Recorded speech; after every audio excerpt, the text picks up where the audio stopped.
Hi friends, మీరు computer వాడుతున్నప్పుడు ప్రతిసారి mouse ఉపయోగించి విసిగిపోయారా? అయితే మీ పని మరింత ఫాస్ట్గా చేయడానికి మీకు పనికొచ్చేటువంటి కొన్ని షార్ట్కట్ మెథడ్స్, కొన్ని టిప్స్ ఈరోజు వీడియోలో చూద్దాం. ముందుగా మీకు మనం బ్రౌజర్లో చాలా ట్యాబ్స్ యూజ్ చేస్తూ ఉంటాం. ఇలా వర్క్ చేస్తున్నప్పుడు ఏదో ఒక ట్యాబ్ అనేది అనుకోకుండా క్లోజ్ అయినట్లయితే మళ్ళీ ఆ ట్యాబ్ ఓపెన్ చేయాలంటే మెనూలోకి వెళ్ళేసి హిస్టరీలోకి వెళ్ళేసి మళ్ళీ ఆ వెబ్సైట్ని క్లిక్ చేసుకొని ఓపెన్ చేయాల్సి వస్తుంది.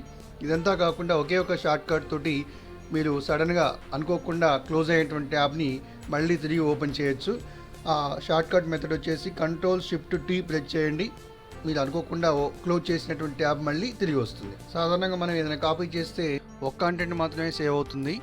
మళ్ళీ రెండోసారి కాపీ చేసినట్లయితే మొదట కాపీ చేసింది డిలీట్ అయిపోతుంది. కాబట్టి ఇవన్నీ కూడా ఎక్కడ సేవ్ అవుతాయంటే క్లిప్ బోర్డ్లో సేవ్ అవుతాయి. ఆ క్లిప్ బోర్డ్ ఓపెన్ కావడానికి Windows V ప్రెస్ చేస్తే మీకు క్లిప్ బోర్డ్ వస్తుంది. 1 to 24 ఐటమ్స్ వరకు క్లిప్ బోర్డ్లో సేవ్ చేసుకోవచ్చు. మీకు కావాల్సిన కంటెంట్ మొత్తం కూడా కాపీ చేసుకొని పిన్ బోర్డ్ ఓపెన్ చేయండి.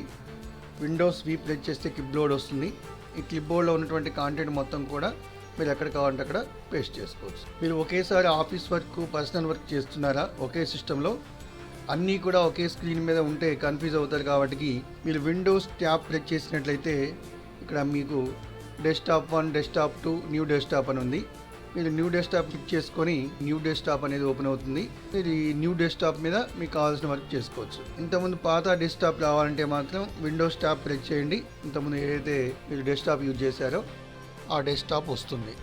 ఒకే స్క్రీన్ మీద మీకు 2 డెస్క్టాప్లు అనేవి క్రియేట్ చేసుకొని మీ పర్సనల్ వర్క్స్ అనేవి ఈజీగా చేసుకోవచ్చు.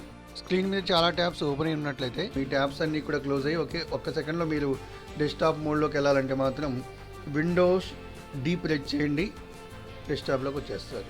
ఈ స్క్రీన్ మీద ఓపెన్ అయినటువంటి ట్యాబ్స్ మొత్తం కూడా మినిమైజ్ అయిపోయి మీకు డెస్క్టాప్ అనేది వస్తుంది. మళ్ళీ మీకు కావాల్సినటువంటివి ట్యాబ్స్ ఓపెన్ కావాలంటే Windows D ప్రెస్ చేయండి. మీకు కావాల్సినటువంటి ట్యాబ్స్ మొత్తం కూడా, వెబ్సైట్స్ మొత్తం కూడా ఓపెన్ అవుతాయి. సడన్గా మీరు డెస్క్టాప్ మోడ్లోకి రావాలంటే ఈ షార్ట్ కట్ అనేది చాలా ఉపయోగపడుతుంది. మీరు వాట్సాప్ లాగా ఎమోజీస్ కావాలనుకుంటే మాత్రం విన్వర్డ్ ఓపెన్ చేయండి. విన్వర్డ్లో మీరు ఎమోజీస్ కావాలనుకుంటున్నారు, విండోస్ ఫుల్ స్టాప్ ప్రెస్ చేస్తే మీకు ఎమోజీస్ అనేవి ఓపెన్ అవుతాయి. ఇక్కడ మీకు కావాల్సినవి సెలెక్ట్ చేసుకొని ఎమోజీస్ ఎంటర్ చేసుకోవచ్చు. ఫ్రెండ్స్, ఈ వీడియో నచ్చినట్లయితే లైక్ చేయండి, షేర్ చేయండి. నా YouTube channel computer tips and tricks YouTube ఛానల్ని సబ్స్క్రైబ్ చేసుకోండి. Thank you.